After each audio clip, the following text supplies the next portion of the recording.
ಇನ್ನು ಮಕ್ಕಳಾಗಿಲ್ಲ ಅಂತ ಯೋಚನೆ ಮಾಡ್ತಿರೋ ದಂಪತಿಗಳೇ, ಇಲ್ಲಿದೆ ನಿಮಗೊಂದು ಸುವರ್ಣಾವಕಾಶ. ಗರ್ಭಗುಡಿ IVF ಸೆಂಟರ್ ನಿಮಗಾಗಿ ತಂದಿದೆ ದಿ ಬೆಸ್ಟ್ ಆಫರ್. ಫಲವತ್ತತೆ ಪರೀಕ್ಷೆಗಳ ಮೇಲೆ 50% ಭಾರಿ ರಿಯಾಯಿತಿ ಹಾಗೂ ಫಸ್ಟ್ ಕನ್ಸಲ್ಟೇಷನ್ ಫ್ರೀ. ತಡ ಯಾಕೆ, ಈಗಲೇ 9108910832ಗೆ ಕಾಲ್ ಮಾಡಿ ಅಪಾಯಿಂಟ್ಮೆಂಟ್ನ ಬುಕ್ ಮಾಡಿ. ನೆನಪಿರಲಿ, ಈ ಆಫರ್ ಮೇ 31, 2024 ಮಾತ್ರ. ಹಾಯ್ ಫ್ರೆಂಡ್ಸ್, mastmaga.comಗೆ ಸ್ವಾಗತ. ನಾನು ಅಮರ್ ಪ್ರಸಾದ್. 3ನೇ ಹಂತದ ಮತದಾನದ ಮೇಲೆ ದೇಶದ ಚಿತ್ತ ಯಾಕೆ ನೆಟ್ಟಿದೆ? ಇಡೀ ಚುನಾವಣೆಯ ದಿಕ್ಕನ್ನೇ ಚೇಂಜ್ ಮಾಡುತ್ತಾ ಇದು. ಸ್ನೇಹಿತರೆ, ನೀರಸವಾಗಿ ಸಾಗ್ತಾ ಇದ್ದ ಲೋಕಸಭಾ ಚುನಾವಣೆಗೆ ದೊಡ್ಡದೊಂದು ಟ್ವಿಸ್ಟ್ ಸಿಗ್ತಾ ಇದೆ. ಸದ್ಯ 2 ಹಂತದ ಮತದಾನ ಮುಗಿದು 3ನೇ ಹಂತದ ಮತದಾನಕ್ಕೆ ದೇಶ ಸಜ್ಜಾಗ್ತಾ ಇದ್ದು, ಆ 2 ಚುನಾವಣೆಗಿಂತ ಈ ಚುನಾವಣೆ ದೇಶದ ರಾಜಕೀಯ ವಲಯದಲ್ಲಿ ತೀವ್ರ ಕುತೂಹಲಕ್ಕೆ ಕಾರಣ ಆಗ್ತಾ ಇದೆ. ಕಾರಣ, ಬಿಜೆಪಿ ಮತ್ತು ವಿಪಕ್ಷಗಳ ನಡುವೆಯಲ್ಲಿ ಜಿದ್ದಾಜಿದ್ದಿನ ಕಣ ಇದ್ದು, ಚೂರು ಯಾಮಾರಿದ್ರೂ ಕೂಡ ರಿಸಲ್ಟ್ ಉಲ್ಟಾ ಪಲ್ಟಾ ಆಗೋ ಸಾಧ್ಯತೆ ಇದೆ. ಹಾಗಿದ್ರೆ ಈ 3ನೇ ಮಹಾಯುದ್ಧದಲ್ಲಿ ಗೆಲ್ಲೋದು ಯಾರು? ಈ ಕ್ಷೇತ್ರಗಳ ಮೇಲೆ ಇಷ್ಟು ಕುತೂಹಲ ಯಾಕೆ? ಸದ್ಯ ಯಾವ ಕಡೆ ಯಾರ ತಾಲೀಮು ಹೇಗಿದೆ? 2 ಕಡೆಯವರಿಗೆ ಈ ಚುನಾವಣೆ ತುಂಬಾ ನಿರ್ಣಾಯಕ ಯಾಕೆ? ಎಲ್ಲವನ್ನ ಈ ವರದಿಯಲ್ಲಿ ಕ್ವಿಕ್ ಆಗಿ ನೋಡ್ತಾ ಹೋಗೋಣ. ಕಡೆ ತನಕ ಮಿಸ್ ಮಾಡಿದೆ ನೋಡಿ. 13 ಅಖಾಡ 95 ಸೀಟು. ಬಿಜೆಪಿ ಭದ್ರಕೋಟೆಯಲ್ಲಿ ಜಿದ್ದಾಜಿದ್ದಿನ ಕದನ. ಸ್ನೇಹಿತರೆ, ಮೇ 7ನೇ ತಾರೀಕು ದೇಶದ 9 ರಾಜ್ಯ ಹಾಗೂ ದಿಲ್ಲಿಯನ್ನ ಕೂಡ ಸೇರಿ 3 ಕೇಂದ್ರಾಡಳಿತ ಪ್ರದೇಶಗಳಲ್ಲಿ ಲೋಕಸಭಾ ಚುನಾವಣೆ ನಡೆಯುತ್ತೆ. ಈ ಪೈಕಿ ಅಸ್ಸಾಂನಲ್ಲಿ 4 ಸೀಟು, ಬಿಹಾರದಲ್ಲಿ 5 ಸೀಟು, ಛತ್ತೀಸ್ಗಢದಲ್ಲಿ 7, ಗೋವಾದಲ್ಲಿ 2, ಕರ್ನಾಟಕದಲ್ಲಿ 14 ಸೀಟು, ಗುಜರಾತ್ನಲ್ಲಿ 26ಕ್ಕೆ 26 ಸೀಟು, ಮಧ್ಯಪ್ರದೇಶದಲ್ಲಿ 9, ಮಹಾರಾಷ್ಟ್ರದಲ್ಲಿ 11, ಉತ್ತರ ಪ್ರದೇಶದಲ್ಲಿ 10, ಪಶ್ಚಿಮ ಬಂಗಾಳದಲ್ಲಿ 4, ಜಮ್ಮು ಕಾಶ್ಮೀರ, ದಿಯು, ದಮನ್, ದಾದರ್ ನಗರ್ ಹವೇಲಿ ಮತ್ತು ಸ್ಥಾನಗಳಿಗೆ ಎಲೆಕ್ಷನ್ ಆಗುತ್ತೆ. ಕಳೆದ ಲೋಕಸಭಾ ಚುನಾವಣೆ ತಗೊಂಡ್ರೆ ಇವಿಷ್ಟು ಭಾಗ ಬಿಜೆಪಿಯ ಭದ್ರಕೋಟೆ ಅಂತ ಕರೆಸ್ಕೊಳ್ತಾ ಇದ್ದು, ಆಗ ಬಿಜೆಪಿಗೆ ಈ 95ರಲ್ಲಿ 72 ಸೀಟ್ ಬಂದಿತ್ತು. ಒತ್ತಡದಲ್ಲಿದೆಯಾ ಬಿಜೆಪಿ? ಈ ಸಲ ಏಕಾಂಗಿಯಾಗಿ 370 ಗೆಲ್ತೀವಿ, ಮೈತ್ರಿಕೂಟದಲ್ಲಿ 400 ಗೆಲ್ತೀವಿ ಅಂತ ಇರೋ ಬಿಜೆಪಿ ಅದನ್ನ ಸಾಧಿಸಬೇಕು ಅಂದ್ರೆ ಈ ಭಾಗದಲ್ಲಿ ಈ ಹಿಂದೆ ಗೆದ್ದಿರೋ ಎಲ್ಲಾ ಸೀಟ್ಗಳನ್ನ ಮತ್ತೆ ಉಳಿಸ್ಕೋಬೇಕಾಗತ್ತೆ. ಜೊತೆಗೆ ಕೆಲ ಕಡೆ ಎಕ್ಸ್ಟ್ರಾ ಸೀಟ್ಗಳನ್ನ ಗೆಲ್ಲಬೇಕಾಗತ್ತೆ. ಆಗಲೇ ಹೇಳಿದ ಹಾಗೆ ಕಳೆದ ಸಲ ಬಿಜೆಪಿ ಗೆದ್ದಿದ್ದ 303 ಸೀಟುಗಳ ಪೈಕಿ 72 ಇಲ್ಲಿಂದಲೇ ಬಂದಿತ್ತು.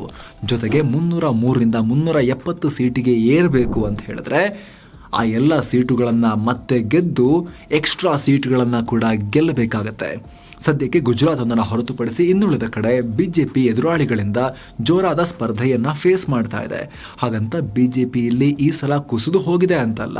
78 ಕ್ಷೇತ್ರಗಳಲ್ಲಿ ಬಿಜೆಪಿ 40% ವೋಟ್ ಶೇರ್ ಪಡ್ಕೊಂಡಿತ್ತು. ಗಟ್ಟಿಯಾದ ನೆಲೆ ಇದೆ. ಆದರೆ ಈ ಸಲ ಅನೇಕ ರಾಜ್ಯಗಳಲ್ಲಿ ವಿಪಕ್ಷಗಳು ಕೂಡ ಒಟ್ಟಾಗಿ ಹೋಗಿ ಸ್ಟ್ರಾಟಜಿ ಮಾಡಿಕೊಂಡು ಫೈಟ್ ಮಾಡ್ತಿರೋದ್ರಿಂದ ಬಿಜೆಪಿಯ ಸೀಟ್ ಟಾರ್ಗೆಟ್ ಕೂಡ ಲಾಸ್ಟ್ ಟೈಮ್ಗಿಂತಲೂ ಜಾಸ್ತಿ ಅವರು ಹಾಕೊಂಡಿರೋದ್ರಿಂದ ದೊಡ್ಡ ಚಾಲೆಂಜ್ ಇದೆ.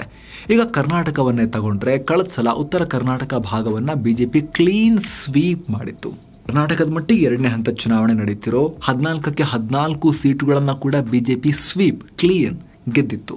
ಆದರೆ ಈ ಸಲ ಬೆಳಗಾವಿ, ಬೀದರ್, ಬಾಗಲಕೋಟೆ, ಚಿಕ್ಕೋಡಿ, ದಾವಣಗೆರೆ, ರಾಯಚೂರು, ಕಲಬುರಗಿ, ವಿಜಯಪುರ, ಹಾವೇರಿ, ಶಿವಮೊಗ್ಗ ಸೇರಿ ಅನೇಕ ಕಡೆಗಳಲ್ಲಿ ಫೈಟ್ ಇದೆ. ಬಂಡಾಯ, ಟಿಕೆಟ್ ನಿರಾಕರಣೆ, ಪಕ್ಷಾಂತರ ಫೈಟ್ ಅನ್ನ ಜಾಸ್ತಿ ಮಾಡಿದೆ. ಕಾಂಗ್ರೆಸ್ ಈ ಸಲ ಗ್ಯಾರಂಟಿ ಅನ್ನೋ ಅಸ್ತ್ರವನ್ನ ಕೂಡ ಬಿಟ್ಟಿದೆ. ಅಸೆಂಬ್ಲಿ ಎಲೆಕ್ಷನ್ ಅಲ್ಲಿ ಅಸ್ತ್ರವನ್ನ ಪ್ರಯೋಗ ಮಾಡಿದ್ರು, ದೊಡ್ಡ ಪ್ರಮಾಣದಲ್ಲಿ ಗೆದ್ದಿದ್ರು. ಈಗ ನೋಡಿ, ನಾವು ಗ್ಯಾರಂಟಿಯನ್ನ ಕೊಟ್ಟಿದ್ದೀವಿ, ನೆಕ್ಸ್ಟ್ ಇನ್ನೂ ಜಾಸ್ತಿ ಕೊಡ್ತೀವಿ ಅಂತ ಕಾಂಗ್ರೆಸ್ ಚುನಾವಣೆಗೆ ಹೋಗಿದೆ. ಸೇಮ್ ಟೈಮ್ ಬಿಜೆಪಿ ಹೊಸಬರಿಗೆ ಟಿಕೆಟ್ ಕೊಡೋ ಮೂಲಕ ಒಂದಷ್ಟು ಎಕ್ಸ್ಪೆರಿಮೆಂಟ್ ಮಾಡಿದ್ದಾರೆ. ಅದರ ಪರಿಣಾಮ ಬಂಡಾಯವನ್ನ ಕೂಡ ಅಲ್ಲಲ್ಲಿ ಫೇಸ್ ಮಾಡ್ತಿದ್ದಾರೆ. ಹೀಗಾಗಿ ಈ ಸಲ ಕರ್ನಾಟಕದ ಚುನಾವಣೆ ದೇಶದ ಗಮನ ಸೆಳೀತಾ ಇದೆ. ಅದೇ ಕಾರಣಕ್ಕೋಸ್ಕರ ಸ್ವಲ್ಪ ಟೈಟ್ ಆಗಬಹುದು ಅನ್ನೋ ಕಾರಣಕ್ಕೋಸ್ಕರನೇ ಬಿಜೆಪಿ JDS ನಂತಹ ಕುಟುಂಬವಾದಿ ಪಕ್ಷದೊಂದಿಗೆ ಮೈತ್ರಿ ಮಾಡಿಕೊಂಡು ಈ ಸಲ ಚುನಾವಣೆಗೆ ಹೋಗಿದೆ, ಯಾವುದಕ್ಕೂ ಸೇಫರ್ ಸೈಡ್ ಇರಲಿ ಅಂತ. ಹಾಗಾಗಿ ಕರ್ನಾಟಕದ ಫಲಿತಾಂಶ ಕೂಡ ಬಹಳ ಕುತೂಹಲಕ್ಕೆ ಕಾರಣ ಆಗಿದೆ. ಹಾಗೆ ಮಹಾರಾಷ್ಟ್ರದ ಕಡೆಗೆ ಹೋದ್ರೆ ಅಲ್ಲೂ ವಿರೋಧಿಗಳು ಮತ್ತು ಬಿಜೆಪಿ ನಡುವೆ ಬಹಳ ಫೈಟ್ ಇದೆ.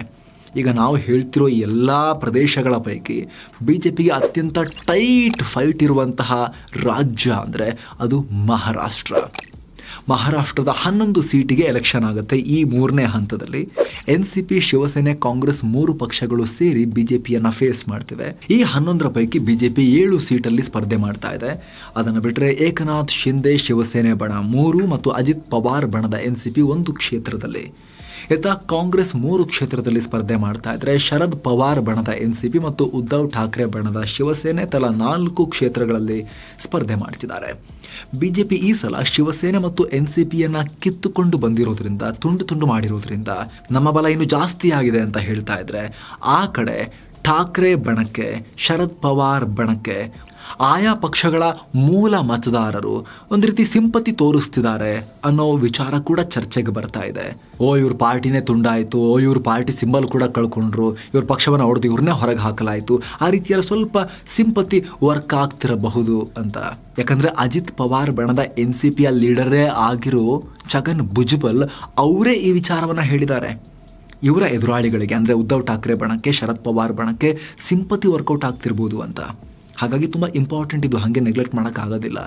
ಎಲ್ಲ ಸರ್ವೆಗಳ ಪ್ರಕಾರವೂ ಮಹಾರಾಷ್ಟ್ರದಲ್ಲಿ ಬಿಜೆಪಿ ತುಂಬ ಟಫ್ ಸಿಚುವೇಶನ್ ಫೇಸ್ ಮಾಡ್ತಿದೆ, ದೊಡ್ಡ ಚಾಲೆಂಜನ್ನು ಫೇಸ್ ಮಾಡ್ತಿದೆ ಅಂತಲೇ ಈ ಸರ್ವೆಗಳು ಕೂಡ ಹೇಳ್ತಾ ಇವೆ. ಮರಾಠ ಮೀಸಲಾತಿ ವಿಪಕ್ಷಗಳಿಗೆ ದೊಡ್ಡ ಅಸ್ತ್ರ ಆಗಿದ್ರೆ, ಮರಾಠ ಮೀಸಲಾತಿ ವಿಚಾರ ಕೂಡ ಬಿಜೆಪಿ ವಿರುದ್ಧ ವರ್ಕ್ ಮಾಡ್ತಿರಬಹುದು ಅನ್ನೋ ವಿಶ್ಲೇಷಣೆ ಇದೆ. ಇದೇ ಕಾರಣಕ್ಕೆ ಪ್ರತಿಯೊಂದು ಪಾರ್ಟೀಸ್ ತುಂಬಾ ಸ್ಟ್ರಾಂಗ್ ಕ್ಯಾಂಡಿಡೇಟ್ಗಳನ್ನ ಒಬ್ಬರ ಮೇಲೊಬ್ರು ಹಾಕ್ತಾ ಇದ್ದಾರೆ.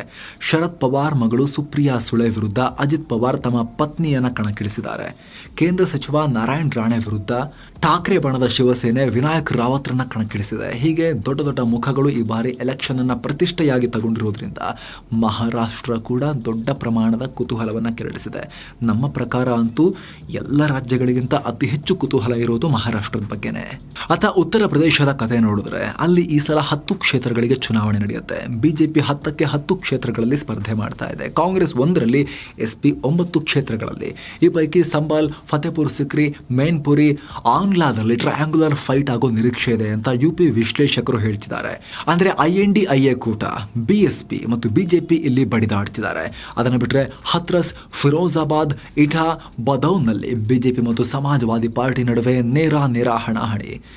ಮೈನ್ಪುರಿ ಕ್ಷೇತ್ರದಿಂದ ಡಿಂಪಲ್ ಯಾದವ್ ಕಣಕ್ಕಿಳಿತಾ ಇದ್ದು ಜೈವೀರ್ ಸಿಂಗ್ ಇವ್ರನ್ನ ಫೇಸ್ ಮಾಡ್ತಿದ್ದಾರೆ. SPMY ಮುಸ್ಲಿಂ ಯಾದವ್ ಕಾಂಬಿನೇಷನ್ ಮೂಲಕ ಫೈಟ್ ಮಾಡೋಕೆ ಪ್ರಯತ್ನ ಪಡ್ತಾ ಇದ್ರೆ, ಬಿಜೆಪಿ ಕೂಡ MY ಮೋದಿ ಪ್ಲಸ್ ಯೋಗಿ ಅನ್ನೋ ಕಾಂಬಿನೇಷನ್ ಮೂಲಕ ಎಲೆಕ್ಷನ್ ಫೇಸ್ ಮಾಡ್ತಿದೆ. ಜೊತೆಗೆ ರಾಮ ಮಂದಿರ ವಿಚಾರ ಮತ್ತು ಅಖಿಲೇಶ್ ಕೂಡ SP ಪರವಾಗಿ ಕಣಕ್ಕಿಳಿದಿರೋದು ಎರಡು ಪಕ್ಷಗಳ ಜಿದ್ದನ್ನ ಜಾಸ್ತಿ ಮಾಡಿದೆ. ಹಾಗೆ ಮಧ್ಯಪ್ರದೇಶದ ಕಡೆಗೆ ಬಂದ್ರೆ ಈ ಹಂತದಲ್ಲಿ ಅಲ್ಲಿನ 9 ಸೀಟುಗಳಿಗೆ ಎಲೆಕ್ಷನ್ ನಡೀತಾ ಇದೆ. ಈ ಸಲ ಬಿಜೆಪಿ ಮತ್ತು ಕಾಂಗ್ರೆಸ್ ನಡುವೆ ಅಲ್ಲೂ ಜಿದ್ದಿನ ಸ್ಪರ್ಧೆ ಇದೆ.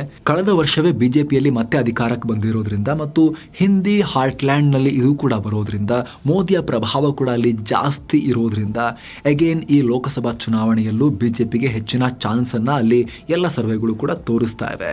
ಈ ಮಧ್ಯಪ್ರದೇಶದಲ್ಲಿ ಬಿಜೆಪಿ ಕಳೆದ 2 ಚುನಾವಣೆಗಳಲ್ಲೂ ಕೂಡ ಆಲ್ಮೋಸ್ಟ್ ಸ್ವೀಪ್ ತರನೇ ಪರ್ಫಾರ್ಮೆನ್ಸ್ ಅನ್ನ ತೋರಿಸಿತ್ತು. ಅದಾದ್ಮೇಲೂ ಕೂಡ 20 ವರ್ಷಗಳ ಆಡಳಿತ ವಿರೋಧಿ ಅಲೆಯ ಬಳಿಕವೂ ಕೂಡ ಮತ್ತೆ ಅಸೆಂಬ್ಲಿ ಎಲೆಕ್ಷನ್ ಅಲ್ಲೂ ಕೂಡ ದೊಡ್ಡ ಸ್ವೀಪ್ ಅನ್ನ ಬಿಜೆಪಿ ರೀಸೆಂಟ್ಲಿ ಮಾಡಿತ್ತು. ಸೊ ಬಿಜೆಪಿಗೆ ಎದುರಾಳಿಗಳಿಂದ ಇರೋದ್ರಲ್ಲಿ ಕಮ್ಮಿ ಚಾಲೆಂಜ್ ಇರೋದು ಅಂತ ಹೇಳಿದ್ರೆ ಈ ಮಧ್ಯಪ್ರದೇಶದಲ್ಲಿ ಮತ್ತು ಗುಜರಾತ್ನಲ್ಲಿ ಅಂತ ಹೇಳ್ಬೋದು. ಇಲ್ಲಿ ಬಿಜೆಪಿ ಮುಖ್ಯವಾಗಿ ಸಂಘಟನಾತ್ಮಕವಾಗಿ ಬಹಳ ಪ್ರಬಲವಾಗಿದೆ. ಮೋದಿಯ ಮುಖವನ್ನ ಕೂಡ ಇಟ್ಕೊಂಡು ಹೋಗ್ತಾರೆ. ರಾಮ ಮಂದಿರದ ಫ್ಯಾಕ್ಟರ್ ಕೂಡ ಈ ಭಾಗದಲ್ಲಿ ಒಂದಷ್ಟು ವರ್ಕ್ ಮಾಡುತ್ತೆ. ಆ ಕಡೆಗೆ ಕಾಂಗ್ರೆಸ್ ಮತ್ತೊಮ್ಮೆ ಗ್ಯಾರಂಟಿ ಅಸ್ತ್ರವನ್ನ ಜಳಪಿಸ್ತಾ ಅಖಾಡಕ್ಕಿಳಿದಿದೆ. ಇನ್ನು ಪಶ್ಚಿಮ ಬಂಗಾಳದ ವಿಚಾರಕ್ಕೆ ಬಂದ್ರೆ ಅಲ್ಲಿ 4 ಕ್ಷೇತ್ರಗಳಲ್ಲಿ ಈಗ ಈ 3ನೇ ಹಂತದಲ್ಲಿ ವೋಟಿಂಗ್ ನಡೀತಾ ಇದ್ದು, 2ರಲ್ಲಿ TMC ಮತ್ತು ಬಿಜೆಪಿ ನಡುವೆ ನೇರ ಸ್ಪರ್ಧೆ ಇದೆ. ಇನ್ನೆರಡರಲ್ಲಿ ಬಿಜೆಪಿ, TMC ಮತ್ತು ಕಾಂಗ್ರೆಸ್ ಪ್ಲಸ್ ಕಮ್ಯುನಿಸ್ಟರ ನಡುವೆ ನೇರ ಹಣಾಹಣಿ ಇದೆ. ಹಾಗೆ ಛತ್ತೀಸ್ಗಢದ ಕಡೆಗೆ ಬಂದ್ರೆ ಸುರ್ಗುಜಾ, ರಾಯ್ಗಢ್, ಹಾಗೆ ಜಾಂಜ್ಗೀರ್ ಚಂಪಾ, ಕೊರ್ಬಾ, ಬಿಲಾಸ್ಪುರ್, ದುರ್ಗ್ ಮತ್ತು ರಾಯ್ಪುರ್ ಕ್ಷೇತ್ರಗಳಿಗೆ ಎಲೆಕ್ಷನ್ ನಡೀತಾ ಇದೆ. ಕಾಂಗ್ರೆಸ್ ಮತ್ತು ಬಿಜೆಪಿ ನಡುವೆ ನೇರ ಹಣಾಹಣಿ ಇದೆ. 6ರಲ್ಲಿ ಬಿಜೆಪಿ ಸಂಸದರು, 1ರಲ್ಲಿ ಕಾಂಗ್ರೆಸ್ ಸಂಸದರಿದ್ದಾರೆ. ಇತ್ತೀಚೆಗೆ ಛತ್ತೀಸ್ಗಢ ವಿಧಾನಸಭಾ ಚುನಾವಣೆಯಲ್ಲಿ ಬಿಜೆಪಿನೇ ಅಧಿಕಾರ ಹಿಡಿದಿತ್ತು. ಸೊ ಅದೇ ಪರ್ಫಾರ್ಮೆನ್ಸ್ ಪಾರ್ಲಿಮೆಂಟ್ ಎಲೆಕ್ಷನ್ ಅಲ್ಲೂ ಕೂಡ ರಿಪೀಟ್ ಆಗುತ್ತೆ ಅನ್ನೋ ಹೋಪ್ ನಲ್ಲಿ ಬಿಜೆಪಿ ಇದೆ. ಮತ್ತೊಂದು ಕಡೆ ಕಾಂಗ್ರೆಸ್ ಮೀಸಲಾತಿ ಅಸ್ತ್ರ, ಗ್ಯಾರಂಟಿ ವಿಚಾರಗಳನ್ನ ಇಟ್ಕೊಂಡು ವೋಟ್ ಕೇಳ್ತಾ ಇದೆ.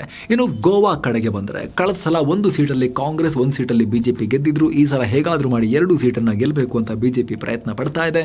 ಇತ್ತ ಕಾಂಗ್ರೆಸ್ ಆಮ್ ಆದ್ಮಿ ಪಾರ್ಟಿಯೊಂದಿಗೆ ಮೈತ್ರಿ ಮಾಡಿಕೊಂಡಿರೋದ್ರಿಂದ ಅಲ್ಲಿ ಅವರು ಕೂಡ ಸ್ಟ್ರಾಂಗ್ ಆಗಿ ಫೈಟ್ ಕೊಡೋ ನಿರೀಕ್ಷೆಯಲ್ಲಿದ್ದಾರೆ.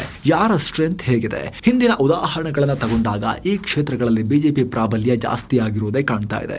ಸುಮಾರು 66 ಸೀಟುಗಳಲ್ಲಿ ಬಿಜೆಪಿ ಸ್ಟ್ರಾಂಗ್ ಪೊಸಿಷನ್ ನಲ್ಲಿದೆ. ಅಷ್ಟೇ ಅಲ್ಲ, ಸುಮಾರು 42 ಕ್ಷೇತ್ರಗಳು ಬಿಜೆಪಿಗೆ ಸೇಫ್ ಅಂತ ಹೇಳಲಾಗುತ್ತೆ. ಅಂದ್ರೆ ಅಲ್ಲಿ ಕಟ್ಟರ್ ವೋಟ್ ಬ್ಯಾಂಕ್ ಇದೆ ಅಂತ, ಬೇರೆಯವರಿಗೆ ಈಸಿ ಇಲ್ಲ ಅಂತ. ಇನ್ನು ಕಾಂಗ್ರೆಸ್ಗೆ 1 ಕ್ಷೇತ್ರದಲ್ಲಿ ಮಾತ್ರ ಸೇಫ್ ಅಂತ ಹೇಳಲಾಗ್ತಿದೆ. ಉಳಿದ ಕಡೆ ಎಲ್ಲಾ ಕಡೆ ಜಿದ್ದಿನ ಸ್ಪರ್ಧೆಯನ್ನ ಕಾಂಗ್ರೆಸ್ ಫೇಸ್ ಮಾಡ್ತಿದೆ. ಮಾಡ್ತಿದೆ.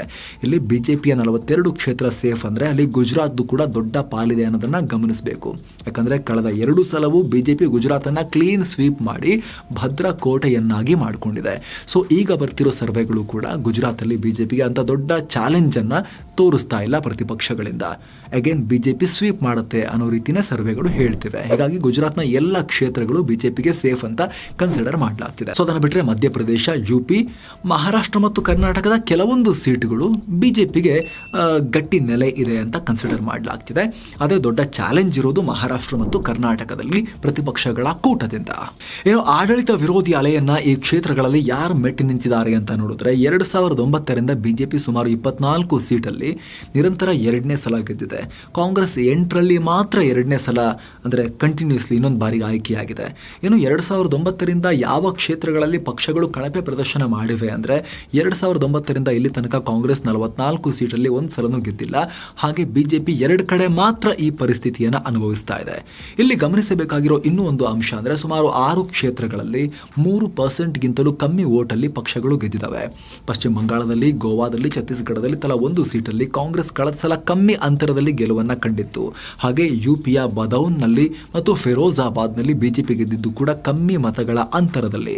ಅಸ್ಸಾಂನ ಕೊಕ್ರಜಾರ್ನಲ್ಲಿ ಇಂಡಿಪೆಂಡೆಂಟ್ ಕೂಡ 2.6% ವೋಟ್ ಮಾರ್ಜಿನಲ್ಲಿ ಗೆದ್ದಿದ್ರು. ಸೊ ಈ 6 ಕ್ಷೇತ್ರಗಳಲ್ಲಿ ಹೆಚ್ಚಿನ ಫೈಟ್ ಕೊಟ್ರೆ ಇದು ಯಾರ ಕಡೆಗಾದ್ರೂ ವಾಲಬಹುದು ಅನ್ನೋ ವಿಶ್ಲೇಷಣೆ ಇದೆ. ಹಾಗೆ ಗುಜರಾತ್ನ ಕೆಲ ಕಡೆ 5-6 ಲಕ್ಷ ಡಿಫರೆನ್ಸ್ ಮಾರ್ಜಿನ್ ತಗೊಂಡು ಬಿಜೆಪಿ ದೊಡ್ಡ ಅಂತರದಲ್ಲಿ ಗೆದ್ದಿದೆ. ನವಸಾರಿಯಲ್ಲಿ 6.9 ಲಕ್ಷ ಮತಗಳ ಅಂತರದಲ್ಲಿ ಬಿಜೆಪಿಯ ಸಿಆರ್ ಪಾಟೀಲ್ ಗೆದ್ದಿದ್ರು. ವಡೋದರಾದಲ್ಲಿ 5.89 ಲಕ್ಷ ಮತಗಳು, ಫತೇಪುರ್ ಸಿಕ್ರಿಯಲ್ಲಿ 4.95 ಲಕ್ಷ ಮತಗಳು, ಉತ್ತರ ಕನ್ನಡದಲ್ಲಿ 4.8 ಲಕ್ಷ ಮತಗಳ ಅಂತರದಲ್ಲಿ ಬಿಜೆಪಿ ಗೆದ್ದಿತ್ತು. ಒಟ್ಟಾರೆ 13 ಅಖಾಡಗಳಲ್ಲಿ ನಡೀತಾ ಇರೋ ಈ 3ನೇ ಹಂತದ ಚುನಾವಣೆ 95 ಸೀಟುಗಳ ಹಣೆ ಬರಹವನ್ನ ನಿರ್ಧಾರ ಮಾಡಲಿದ್ದು ಹಲವು ಕ್ಷೇತ್ರಗಳಲ್ಲಿ ಜಿದ್ದಾಜಿದ್ದಿನ ಸ್ಪರ್ಧೆ ಇದೆ. ಅಲ್ಟಿಮೇಟ್ಲಿ ಮತದಾರ ಯಾರ ಕಡೆ ವಾಲ್ತಾನೆ ಅನ್ನೋದು ಜೂನ್ 4ರ ಫಲಿತಾಂಶದ ದಿನ ನಾವೆಲ್ಲ ನೋಡೋಣ. Thank you so much. ಮತ್ತೆ ಭೇಟಿ ಆಗ್ತಿರೋಣ. ನಮಸ್ತೆ.